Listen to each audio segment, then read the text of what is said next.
My name is Troy Tim Summers Jr., born August 27, 1944 in Berryville, Arkansas. My dad was Tim Sr., and my mother was Blanche Swofford Summers.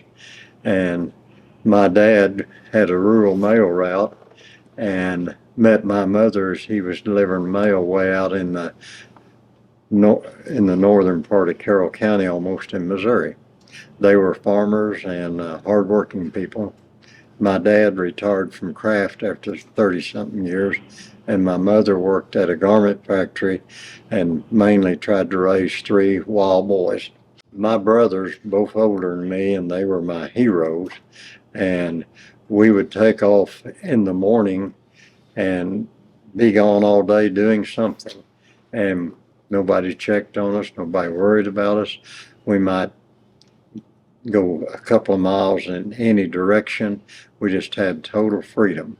And we knew if we got into anything and it was too bad, somebody would see us and tell our folks. We always had horses. Growing up on the little farm, we had chickens and hogs and a garden. Had very, very little cash income, but we pretty well subsisted very well. You had to buy some things from the store. I recall well going to my first restaurant in Berryville when I was about 10 years old. My mother had to always prepare our meals on an old wood cook stove, and we'd have a big breakfast and a big what we call dinner at 12 o'clock, and then every night, to the best of my memory, we had cornbread and milk. That was our supper. We didn't have a whole lot, but we were blessed in terms of family and discipline. And gosh, I had cousins and just run all over the hills over there, and we'd go swimming in the creek or in the pond or where we had to be, and we'd get to help a little with hay hauling even when we was very young. My dad and mother always treated me very well, and my brothers, they always looked after me. Just really grew up in a very secure setting, knew everybody in the community. So, how far from the nearest town did you live, and how often did you go? Uh, 8 miles from Berryville, and we would go. I don't think I went into town once a month. My mother worked for a while in town, and once in a while, us three boys would go in on Saturday and see the movies, and it was a real treat to get to do that. And we could go to the movie for 25 cents, get in for a dime, get popcorn and a Coke for 15 cents. And we didn't, of course, we didn't have TV. We had radio, and my older brothers would listen to a radio show called The Squeaking Door. And that would be at night, and it just terrified us. It was really a scary show on the radio. You had to put it all up here. And that was a huge event for us. And then we got a TV, and at that time my dad had started working for Kraft Foods in Berryville, and we started realizing the entertainment value of it, and many of our neighbors realized it too because they'd happen to just drop by, particularly on Saturday night, to watch Gunsmoke or wrestling, and we'd have a bunch of people there sometimes. And I recall that. That's in the middle to late 50s.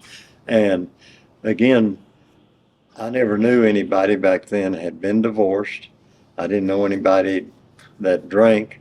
I'd heard of a few that smoked, seen a few of those, but it was just such a different time in terms of the kind of family structure you had and your relationship with other people.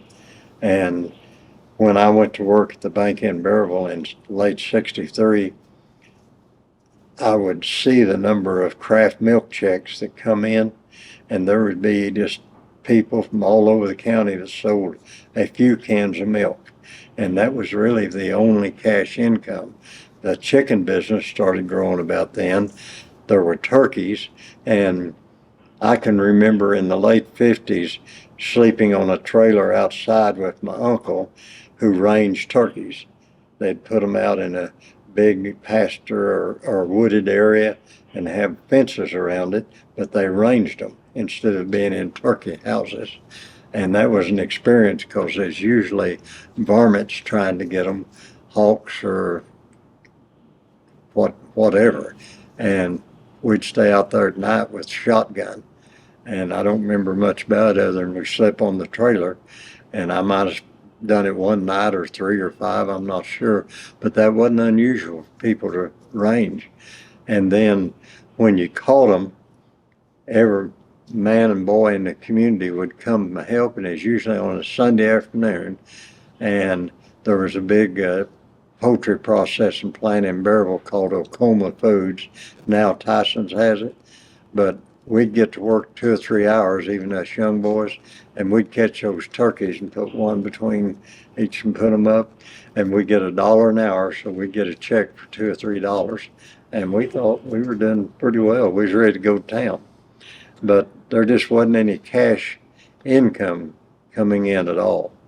And we'd have some of the people there, the families, they would move maybe to St. Louis or Kansas City or Dallas or even California. And boy, when they got their vacation, they come back to Bearville and spent every minute they could. And it's just like Bearville always had a strong draw to bring people back. I had a job working in a bank in Tulsa, a big bank, and I was really, it's like 30-something stories, a new building, and I was very apprehensive about going to work there because all these city people, and the 2 guys I worked with and under, one was from Valley Springs and the other's from Jasper, Arkansas, and enjoyed working there, but I wanted to come back to Arkansas, and I got a job in Rogers in 1971. And I mean, I was ready to come back, and I did. So I got my wife and my daughter, and then in Bank of Bentonville then, before Arvest, they put a branch in Bella Vista, so they need to hire somebody to replace one of the guys they sent to the branch. So Mr. Buck, who was then president, asked me to come to work over there. And I turned them down twice, but they kept after me, and I joined them, and that was a great decision. It was a different time then than banking is. Mr. Buck was president, John Fryer, B.C. Rife, Selwyn Palmer, Ronnie Profit, they were the people I worked with. And of course, our ownership was a local family that's done well, the Waltons. Didn't see much of them. At that time, Walmart was starting to grow, and we got a chance to know a lot of the people who worked for Walmart at that time because there wasn't that many. We went to work at 8:30 and got off at 4. That was truly banker's hours. And one of the things I enjoyed, we had a county plat book, and it would show a section at a time, and we'd take that plat book and go out and look at property just all over the county. And that was an interesting process then. Back then, you had pretty good sized places compared to now. And Lee Harris had several sections of property over around where XNA is now. I don't know, 10 or 12 sections. Had a lot of property. He was in the poultry business. And one of the memories I have of when I first went to work there, Kraft would furnish a milk machine where you could get a cold glass of milk and put it in the bank for a week. And I think that happened about the time when I went to work there. It might have been the next year, but I got to know some of the Kraft fieldmen. And of course, I was well acquainted with Kraft from when my dad worked there in Bearville. I had, growing up, I played football at Bentonville, and I was in the service of some of the Bentonville guys, so I'd had a little bit of exposure to Bentonville. But people in Carroll County then tended to go to Harrison first and then Springfield for their medical needs and shopping things because the roads were so difficult to get back and forth, and not like it is now. And traffic was so much different then. When I was at the university, I had to go back to Bearville for guard drill on Wednesday night, and I get one of my buddies to carry me out east of Fayetteville on Highway, what was it then? 62? No. Well, 68, out east of Fayetteville anyway, and you go through Hinesville and Huntsville. And I could usually stick up my thumb and be in Bearville in a couple hours latest. One day I got out there at 1 o'clock and I couldn't get a ride, and I'd get one that might be for 5 or 10 miles. And I got to Bearville at 7 o'clock, and I remember walking from the Highway 21 junction south of Bearville to a place up there is about 8 miles, and finally got another ride, and I got to Guardrail just as it started, and I was still in my civics, but that's all right. But there just wasn't any traffic back then, and going back and forth from Benton County to Carroll County was not a big deal. Now all kinds of Carroll County people are over here, all over northwest Arkansas. Okay, I immediately started my active duty in the National Guards. That was 6 months. And I went to Fort Leonard Wood, Missouri, and then Fort Sill, Oklahoma. And then I came back and went to college for a semester and absolutely didn't do well. I wasn't interested and decided I wanted to go to work.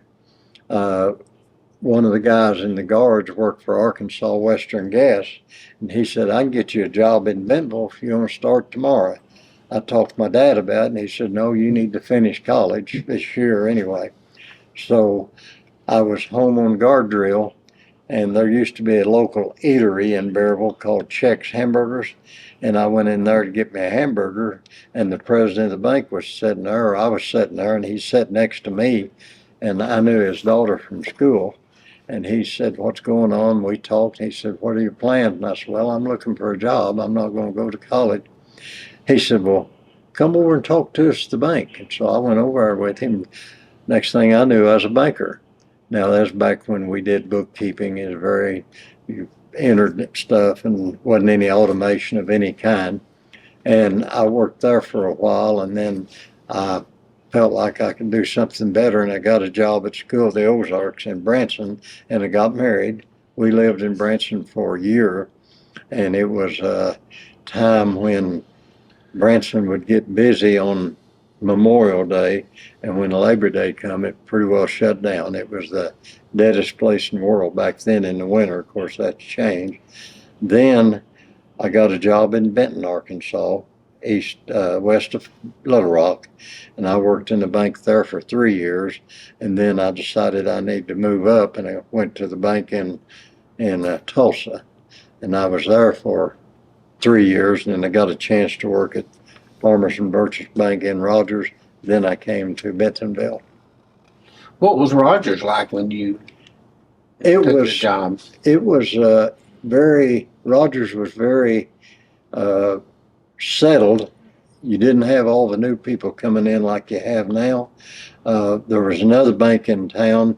The three Harris brothers ran that. People had been there a long time. Farmers and Merchants being the new bank in town, they had to be a little bit more aggressive, and they hired me to automate the bank. And I put in some long, hard hours at night, just busting my tail because I had to do it. The people that we went with, the data center, had never done a bank, so it was really a tough deal. But Rogers had they had a Gibson's discount store then, which is kind of close to what Walmart. They wanted to be close to what Walmart is. One of the things I remember is the House of Webster. I got to know Mr. Webster and his son, and they just fascinated me what they did. Also, Pelfrey's, which was a big rabbit processing company, and I remember one of their guys talking to the Kiwanis Club, and he said, we use every bit of the rabbit when we slaughter them. Said we even record the sound it makes and have that and sell it to people that are hunting. I don't know if that was true or not, but it sounded good. But I enjoyed living in Rogers, met some good buddies over there, and some of them are still friends with me. Rogers, Beaver Lake was big, but it wasn't anything like it is now. Wasn't nearly as busy as it is now. And then John Rife had a farm, and it's about a section, and it's where Pinnacle and all that is now. And I'd go out there with him, and we'd be doing things, and I thought, boy, if he could seen this like it was, like it is now compared. but just the big change in area, hearing people say, "How do you like it now?" I said, "Well, it takes me 5 minutes to get to work, so it does slow me up a little, but there's jobs for everybody." And when I got out of high school, if you didn't go to the Army or your dad didn't have a farm, you had to go somewhere else to make a living. And now there's jobs over here for anybody that wants to work. That is one of the greatest things about it. We have, Benton County has good cities. They're well run. They're well funded. Benton County is well run. Our Quorum Court members do a good job. There's certainly always need for more. People want more services, more of this, that, and the other. And so far, Benton County's done a great job in meeting those needs.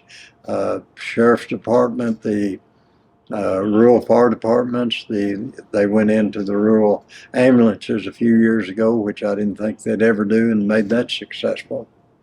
I got interested in politics because I always liked to hang around the courthouse, and I had a great-grandpa, Matt Summers, who hung around the courthouse in Bearville. He was always there, so I guess I took after him. But I remember coming to work at the Bank of Bentonville, and I went downstairs in the courthouse. Back then, we would release mortgages on the record, and I was down there looking around stuff, and I run onto the first. It was either a deed or a mortgage book. I don't remember which one it was, but it was. Well, I guess the first one was in 1836, and the property involved that was being used for either collateral, chattel, or transferred to someone else as a deed was a Negro woman and her son. One of the very first transactions in Benton County. And that always stuck with me. When I was working at the bank in Bentonville, Scott, growing up in Bearville, we wasn't exposed, didn't have an opportunity to meet any African Americans at all. And the first African American I ever had a conversation with was when I was in basic training in the Army in 1962. A really good guy, and I enjoyed getting to know him. Then when I went to Benton, Arkansas, I never will forget, I went to the courthouse. That was in 65. I walked in to do something. I'd been there just a few days, and I saw over on the wall it said colored toilets and white toilets and colored fountains and white, and that just almost like a slap in the face. I just had never, growing up in Carroll County, never had seen that. I know probably where you grew up is the same way. So that was quite a deal, and I got to vote for the first time when I lived in Benton, Arkansas, and my first vote was for Winthrop Rockefeller for governor. And people told me when I ran as a Democrat and as a Republican, they said, "Oh, he's just a rhino." I've always voted for who I thought was right, and I'll still do it. I just absolutely am not in any way going to put a party before what needs to be done. And that may have not helped me any on my political career, but I'd sleep nights, certainly. So talk about your first venture into politics. What was it, and how'd you decide? What made you decide to run? Well, I was working at the bank, and I believe it was in '74, and the then city council of Bentonville Walmart needed the runway paved out at the airport, and they turned it down. And I told Mr. Buck, I said, I want to run. And the gentleman that I'd run against was Mr. Wiley Wolf. He ran the Western Auto. He'd been here forever, well known, well thought of, and all that. And I told Mr. Buck, I want to run against Wiley Wolf for the city council. And he said, "Well, you hadn't been here a year. You can't win." I said, "Well, maybe not, but I want to. If I run, then I've got a right to complain and voice my opinion and all that." So he said, "Let me talk to Mr. Walton, and we'll talk." And they come back and encouraged me to run. So I went door knocking and did all that. It wasn't a big deal. The night of the election back then, you'll recall this, it would be 2 or 3 or 4 o'clock in the morning before they got the votes counted. And one of my buddies was being one of the people counted. And I said, my wife's playing bridge that night, so I'll take bed early, and when she comes in, I'll wake up and come up there and see how it's going. So she come in, woke me up. I said, I'll check it in the morning. I didn't want to wake up.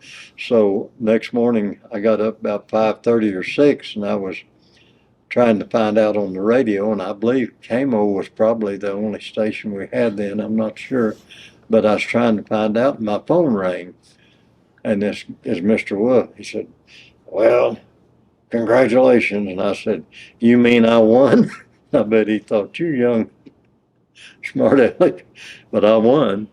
So Buster Llewellyn then was elected the mayor. And our city council, we had very few people that really had any business background at all. Good people, but they just hadn't been exposed. And Ernie Lawrence had been our mayor, and he was going out at that time. So Buster come over to the bank the next day after I got elected, and he said, well, you're going to be my finance chair. Well, I said, Mr. Buster, I'm brand new. How can I be? He said, you're going to be my finance chair. So I guess because I worked in the bank, they thought I could do it. And so we started having some problems, and Buster was a good man, but his health, his blood pressure would get out of line. And we had a situation where Hill Park, which is across the street here, come available, and we wanted to buy it per downtown park. And the people raised the money locally pretty well to pay for it, but the city needed to kick in a little, and Ms. Walton was chairman of the Parks Commission. So she come to speak to the city council, and Buster told her to sit down and be quiet. And so we started having some problems, and he finally had to resign because his health, his blood pressure, he didn't realize that it wasn't all smooth. And I guess I had a little part in aggravating him a little bit, but I tried to do what I thought was right. And I wouldn't just go along with him on things. And I did have a little bit of knowledge. We had a gentleman that was a financial, handled all our bonding and everything. And he had the the task of coming and explaining to our group of city council members who had all been people that worked by the hour and things like that, good people, but they'd never been exposed to that. And I'm sure he had done that all over, you know. Hey. I'm sure he had dealt with city councils all over. And he was very gracious, and he explained some of this very complicated transactions. And I knew a little about what he was talking about, but the rest of them just had to vote for it because they didn't know what the heck he was talking about. But it was a different time, and now the city council and the counties have become much more sophisticated in terms of how they do things and knowing what's there. So how did you go from city council to eventually ending up on the Quorum Court? I got off the city council when I moved to Pea Ridge to work in the bank over there. So I moved back to Bentonville and decided I wanted to run for the Quorum Court. And I was living in Bentonville at the time and ran, and I ran as a Democrat, and I had a very, very fine fellow, I don't recall his name right now, from Centerton, who ran as a Republican, but we did not have any thing bad to say about each other. I just told him what I knew and he told him what he did. And I had the advantage. Most of that district was in Bentonville, and he lived in Centerton. He's a good guy, but I think he was glad when it was over I won. At that time, we met in the county building out on 102 next to the jail, and that's when we made the decision. Judge Bruce Rutherford was our county judge, and he did a good job of putting together the plan to build the administration building here. And we were just kind of in awe of this wonderful building that we had. And it was just, again, much quieter and much slower and everything. And usually if we had anybody to come to the Quorum Court meetings, is about dogs or hogs or things like that, county people. And then we spent a lot of time working on the budget. And back then we had quorum court members that would literally want to go over the budget line item by line item on everything. And when I got to be chairman of the finance, we switched it then in that we told the department head, here's what you got to work with, and let them make the decision with our oversight of how to spend it. But I think Benton County's process in handling the budget and the people that work here and everything, it really does a good job. Tommy Allen's been finance chair, and he works for Mrs. Hunt, and just a really sharp guy. You'd know his dad, Don Allen, used to be a big poultry producer. Certainly, rural fire departments was a challenge for the rural areas. Rural law enforcement was a challenge because back then we had very few deputies, and you look from over by Gateway to Siloam Springs, that's quite a distance in there to do. We had one of the biggest issues though was the county jail, and it was located over here behind the courthouse, and it was truly a dungeon. And Andy Lee took me in there a time or two, and I mean, it was just dark, and you could tell the inmates were the guys that were kind of running things. In fact, there was back 73, somewhere along in there, some way or another, the guys escaped and killed a jailer, and I don't remember the name, but we decided then that we needed to build a new jail. And Judge Rayleigh Steele, a good guy from Gentry, was county judge. And they proposed a 1% sales tax and moved the courthouse, jail, everything out on 102 West. Rayleigh was from Gentry, and he wanted to be closer to home. And that failed like 70-30. And they spent about $70,000 on the PR part of it, trying to sell it to voters. Well, we came back and we asked for a 0.5% for 3 years just for a jail. And we, our 90% of our advertising was on Kerm with the colonel. And we'd have this real authoritative voice say, order in the court, order in the court. I sentence you to 90 days in the county jail. But go ahead, you can leave. We don't have room in the county jail. It passed about 70-30 that time. And that was a big accomplishment for us. And we thought that jail would last us for 30 years. And I think they've added on to it 2 or 3 times now already. And of course, needing another one now. And, but the jail, of course, water, rural water, and there's not that much of it in Benton County, but we do have some rural water systems, and they're really important. We've seen the sewer, thanks to the state and everybody, that the septic tanks and everything, they've taken some big steps up on that. There's still some challenges with it, particularly around the lake. Sheriff Lee was very confident. He was very aggressive in terms of what he wanted. He believed in his mission and his people, and he worked hard to try to get that accomplished. And it was he could intimidate some of the guys that some of the members, because he would be just in your face if he needed to be. And he believed in what he was doing, and overall done a good job, because he was such a public figure. You hear a lot of people for him or against him. Most people was for him. He was solid. He did a good job. He grew the sheriff's department and helped add some things that are still in force now. I think our sheriff's department has just grown into a very professional group, well trained. I believe the county tries to get them all the equipment they can, and it all started with Sheriff Lee. He was the one that really brought it out of the kind of the area where we didn't have so much going for them into an area where they believed it being very professional. Let's talk about the judges. You were on the court under different judges. Who were they and what were they like? The first judge was Bruce Rutherford, and then he didn't run again. And the next one was Kerry Anderson, and Kerry had to resign because of some, it wasn't criminal, but he apparently made some mistakes on some decisions that could have been. And then Travis Harp filled in as an interim for a while. Then Gary Black came on, and Gary was the last one I worked with.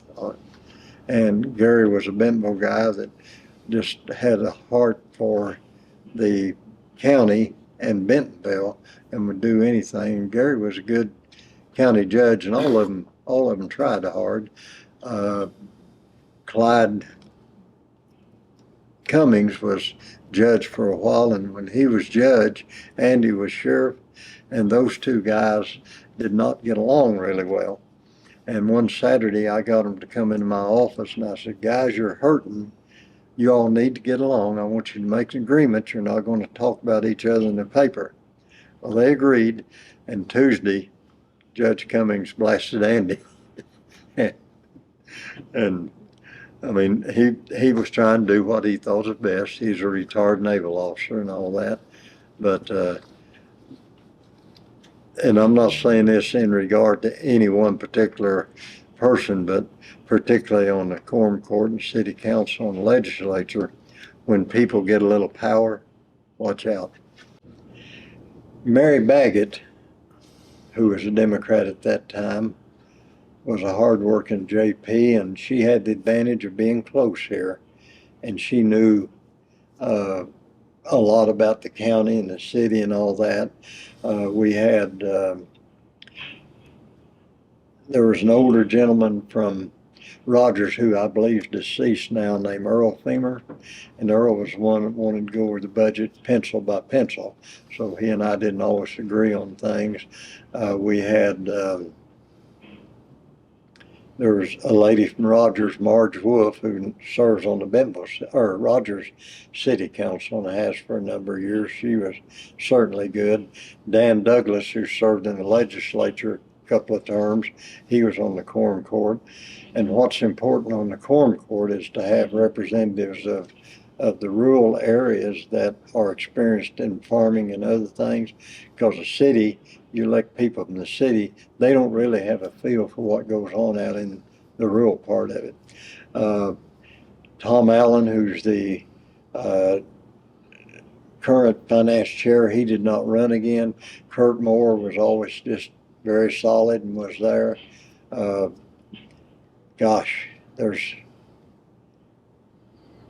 We had Sammy Woolridge served a term or two. He was a Democrat.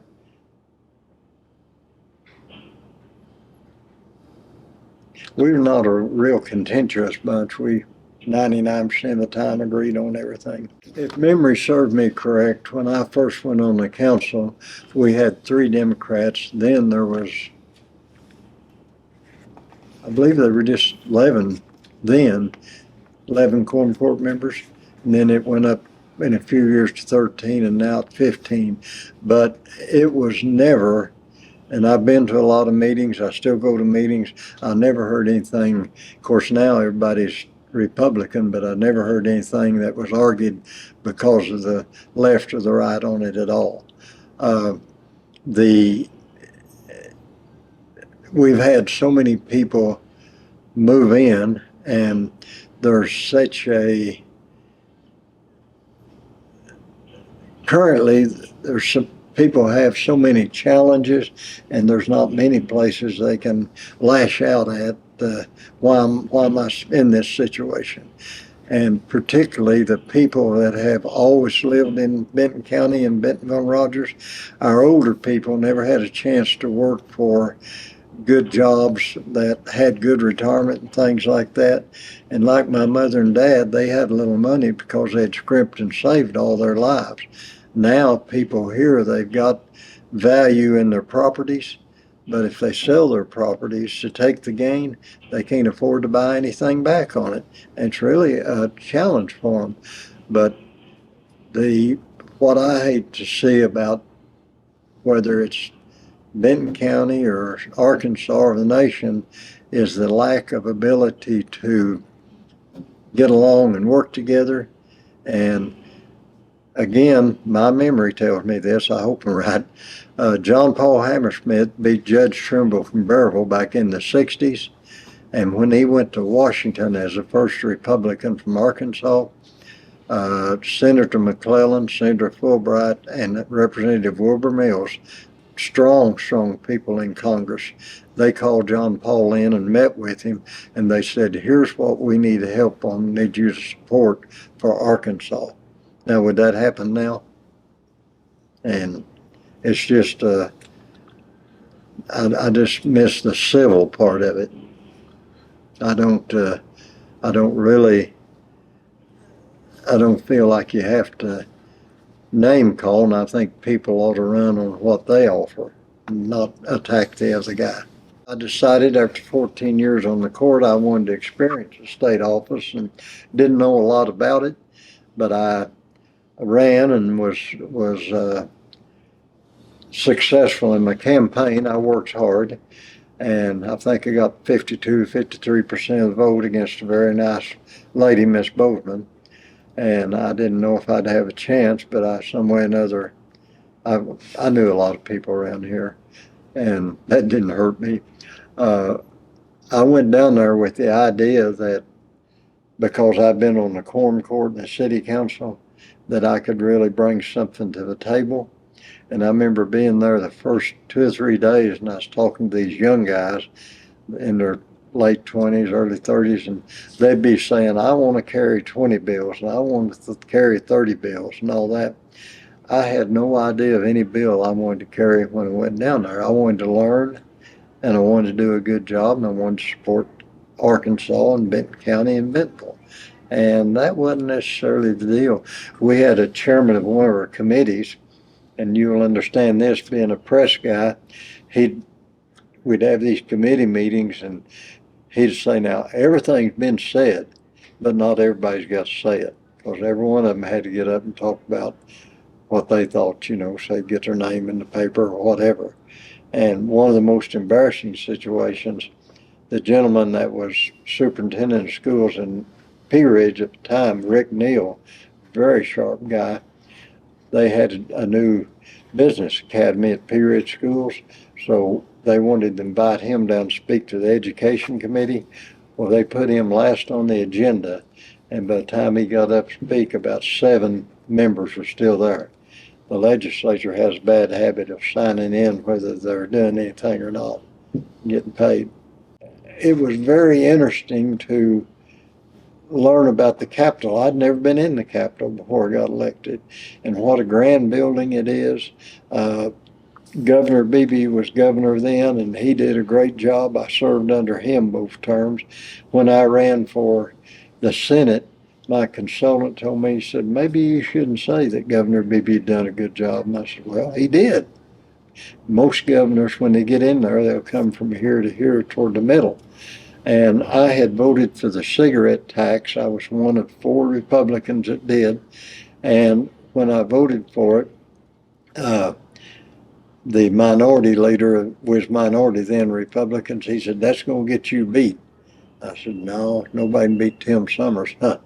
I voted for it, and when I was talking to people for election, somebody, well, why'd you vote for cigarette tax? And I told them why, and I said, I'd do it again. Because my consultant said, you shouldn't say that. Well, I couldn't remember it if I said anything other than what was true. But I just, people talk about taxes and all that, but we got streets and fire department, police, and buildings because people pay taxes. And one of the interesting things too, I'm on the Benton County Equalization Board, and we had a guy that I think he'd been there every year, but he lives east of Lowell on the lake, and I think he built a really nice house out there, and it's right on the lake. His neighbors got hogs and dogs, and of course we raised his equalization, his values. No, he just raised hell. My neighbor's got all these. Well, we don't have county zoning, and we're not going to have, but you wonder when somebody put that money in the house, why they didn't do a little bit more investigating of the neighborhood. But they're from out of town, so What can you say? I was on the county fair board several years, and it used to be just a big deal for Bentonville to have the county fair here, and people would come in from the rural areas and all that.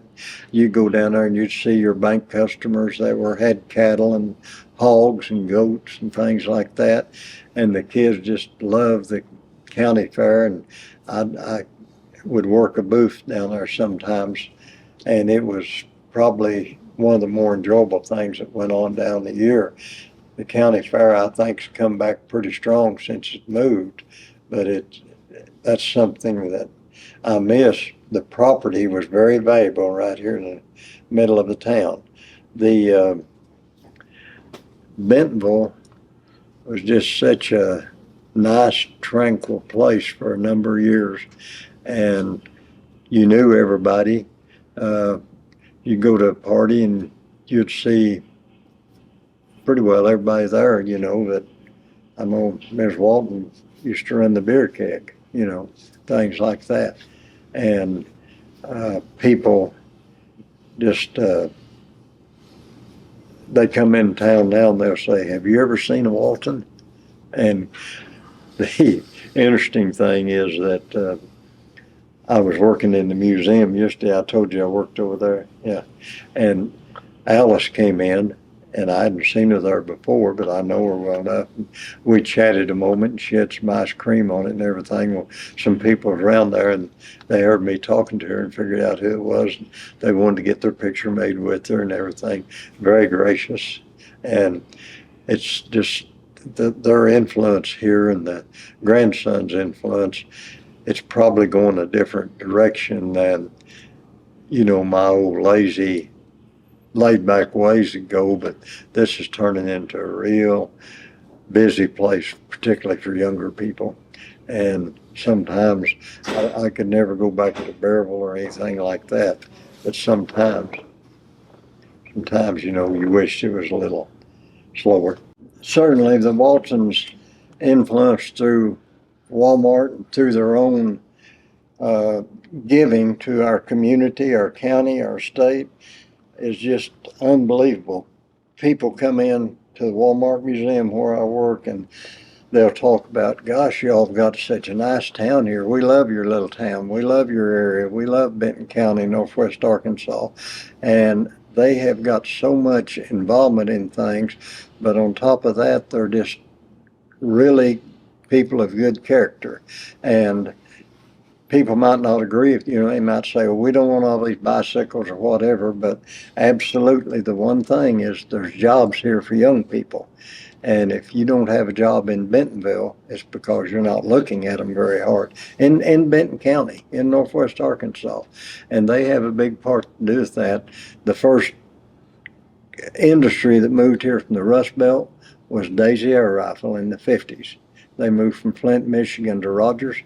And I remember then being in Bearville, they'd talk about how this company had overtime and vacations and all that. But the Waltons, they've just brought everything to a different level. My brother was a truck driver for them and retired after 20 years. And he did so very well with them on terms of pay and retirement and health benefits and all those things. And you have, there's not much that goes on around Benton County that they're not supporting in some way, whether it's health. Alice is so involved in the health issues, the arts, jobs, the economy. I don't know how you can say anything more than just being very positive about all they do for us. And Walmart is such a great company, great. They're a big corporation, but I think they've got 2.2 million employees. Thank goodness they're not all in Benton County, but you have people come in from all over the country and they want to talk about Walmart and the Waltons. And of course, Rob Walton just bought the Denver Broncos, so that'd be interesting. I still pull for Kansas City. You hear these people in the news like Musk and different ones that are high profile and always, in front of people and talking and marrying and divorcing and all these things. And then you got the Waltons that are just the American prototype, in my opinion. If you had to tell someone about Benton County, somebody maybe was from another part of the country or another part of the state, didn't know anything about it, what would you tell them? Uh, I would start with the quality of life here, the fact that we have excellent schools in all northwest Arkansas, the fact that there's jobs. Uh, yes, we're a little crowded in the towns, but there's still plenty of room for people to expand. Close to the university, we've got world-class arts. We've got a lot of opportunities, particularly for these younger guys, for outdoor exercise and activities, and just it's got something for everybody, and it's a great place to live. My favorite thing about Benton County is the lifestyle, the people, the economy. Gosh, I could talk all day about Benton County and what it's got to offer. We have a lot of diversity of people coming in here, and usually you run onto somebody, they're not going to be from Benton County. When I worked at the museum, I'll ask people in California when they come in, I'll say, when are you going to move? And 1 out of 4, I've kept track, will say, how'd you know this thing about moving? Well, you're from California. People move here, they don't move away. Now, it's not perfect for everybody, but if you want a great place to live, great schools, great resources and all that, then Benton County has it all.